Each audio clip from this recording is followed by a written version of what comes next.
Yes, good evening. This next topic is topic 13 of public procurement. And topic 13 is about accountability, responsibility, and authority in public procurement. Procurement, one of the principles of procurement is accountability. And that's why we have so many committees. We have the entire organization of the procurement department or unit or entity, so that everyone is accountable for what they do. We have the accounting officers, we have the head of procurement, we have the storekeepers, we have all those categories of individuals in public procurement, we have all the committees so that people can be accountable. If you are told you are the tender opening committee, then you are accountable for tender opening. Anything that goes wrong in tender opening, we shall be able to ask you what happened here. So accountability, responsibility, and authority. Those three things go together. Accountability means I'm accountable for this particular part of the contract or the procurement process. And responsibility means these are my responsibility. As an accounting officer, as a project manager, these are my responsibility in this particular procurement, and also authority. So those three things, they go hand in hand, and most times you will find one complements the other. So let us see these parts of accountability, responsibility, and authority. So in public procurement, we are struggling. The aim is to struggle to be able to reduce fraud, corruption, conflict of interests, and all those negative unethical behavior that we saw last time. And how can this be achieved? This can be achieved by separation of authority, having all approvals in writing. In public procurement, you have to have everything in writing. That is one of the principles. You cannot conduct any procurement process without putting it in writing. So having all approvals in writing, separation of authorities. It means you have to separate authorities or responsibilities of every individual in procurement.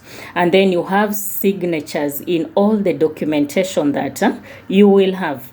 So all that will help you to achieve accountability. Remember, we are striving to achieve accountability.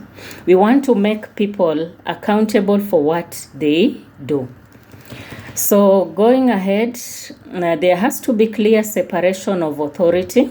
Everyone has to be able to know what is my role in public procurement. All the members internally, all the members externally, they have to understand their role in public procurement. And there has to be a clear separation of authority so that there is no confusion between this particular responsibility and this one, who was supposed to conduct it.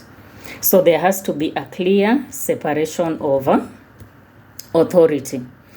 Matters or measures to put in place include all approvals have to be in writing. That one will encourage accountability.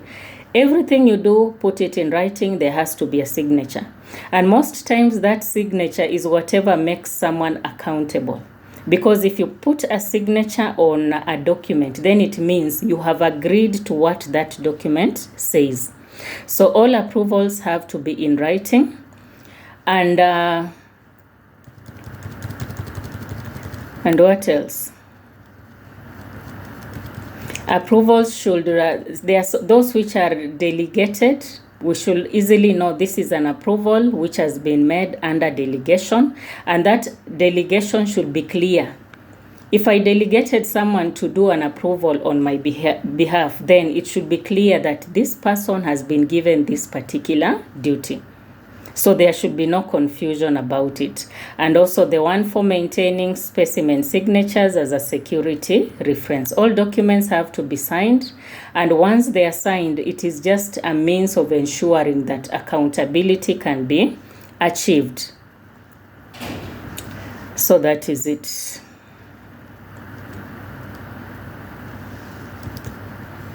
So apart from that, there is the responsibilities, accountability, and authority. We now go to that. All people have to have their own responsibility. I've already talked about that.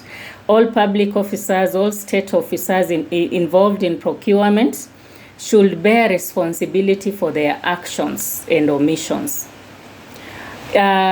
Public officer recommending to the accounting officer excessive procurement of items should be accountable for it. You remember in public procurement, a procurement person reports to an accounting officer. So it means if you mislead the accounting officer, you are accountable for that action that you have just done. Transactions should not be bought in inflated prices. State organs should not enter into contracts of procurement with public officers that will bring in conflict of interest. So every person should play their own responsibilities to be able to make sure there is accountability. If I play my part, I will be accountable for my part. So also vendors have their own responsibility and accountability. Vendor is a prospective supplier or their suppliers. They have to work within their own scope of responsibility so that they fulfill whatever they had agreed to fulfill in the contract. You know, most times you give a supplier a contract and then they end up supplying what was not agreed. Maybe they'll end up supplying lesser quality. They end up supplying a different price. So accountability means a supplier should also be accountable. So we have to measure that accountability, and we have to monitor public procurement in areas like you identify the internal controls, you develop compliance checklist, you look at the risk and assess the risk, and you trace a specific procurement. So this topic basically just explains or enables us to understand what exactly is accountability and responsibility, because they go hand in hand. If I'm responsible, then I will be accountable. So every particular department or every particular unit should be able to act in a responsible way so that someone coming to audit at the end of the day can be able to explain, yes, this person was accountable in whatever they did. And to achieve accountability, there has to also be monitoring of activities in that particular department or unit or entity to ensure that things are done in the right way. So who are these people who can monitor? The public procurement officers, the statistical officers, the review bodies. The work of review bodies is mostly to monitor economic operators, the auditors, NGOs, universities. So they come in to monitor so that they can make sure that responsibilities allocated to different people in public procurement are being conducted in the right manner, and therefore everyone is accountable. There are also types of monitoring, things like audit of compliance. You can use auditing to monitor. You can use performance evaluation to be able to measure performance of the different people in the procurement entity. You can use, those are the two major ones you can be able to use for monitoring the performance.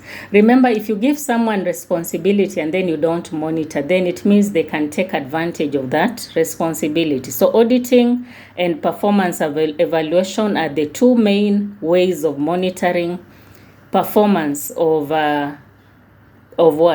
public or state employees or those particular entities, employees who work in those particular entities. Once you monitor, you can be able to give them their performance, tell them this is where you're going wrong, this is where things are not working. And that's why we normally see auditing taking place every particular time in public entities. It's just a way of monitoring performance. Once you've monitored performance, you can be able to take corrective measures. Wherever things didn't go right, you can be able to recommend changes in all those particular areas. So with that, you should be able to have understood this topic of accountability, responsibility, and authority in public procurement.